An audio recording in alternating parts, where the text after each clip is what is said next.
Ugonjwa wa ndui, umeingia ugonjwa wa pili wa ndui. Ugonjwa wa ndui ni virusi vyake huambukiza kupitia jelala, yaani ndio wao wanasababisha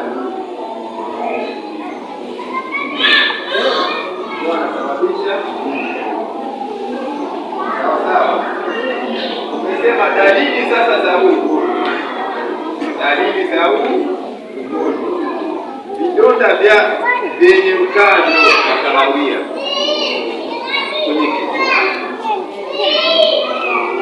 Sawa.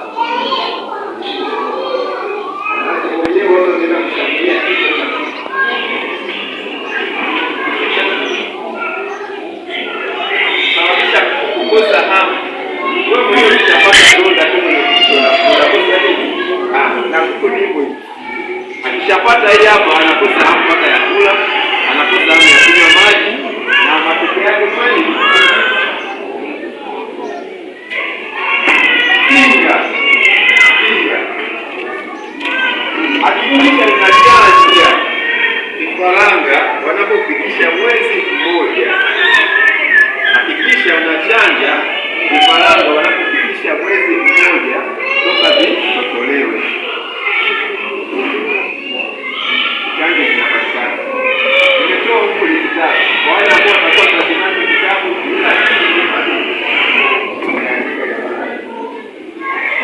nimeweka mpaka mwarobaini unatibu nini, mwarobaini unatibu nini kwenye kitabu. Kwa hiyo sasa wakishafikisha mwezi mmoja kufikisha zawaka tano na chanjo yake kama kinatoka.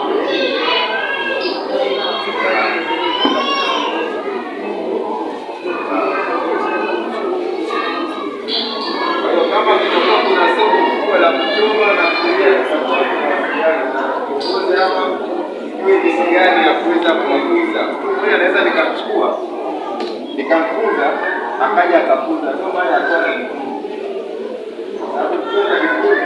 ni rahisi mimi kuja kufunza jinsi ya kuchoma. Hiyo tunaweza tukasana na kiongozi hapa, nikaja nikachoma kuku, nikawafunza jinsi ya kuchoma kutoka nachoma sawa. Kwa hii ndio njia kubwa kwanza ya kuepukana na huu. Sasa hapa tumeshatoka magonjwa mawili makubwa sana. Ukishajua jinsi ya kuyadhibiti haya, tayari umeshaanza kuwa mfugaji mzuri wa faida. Sawa sawa, tuko pamoja.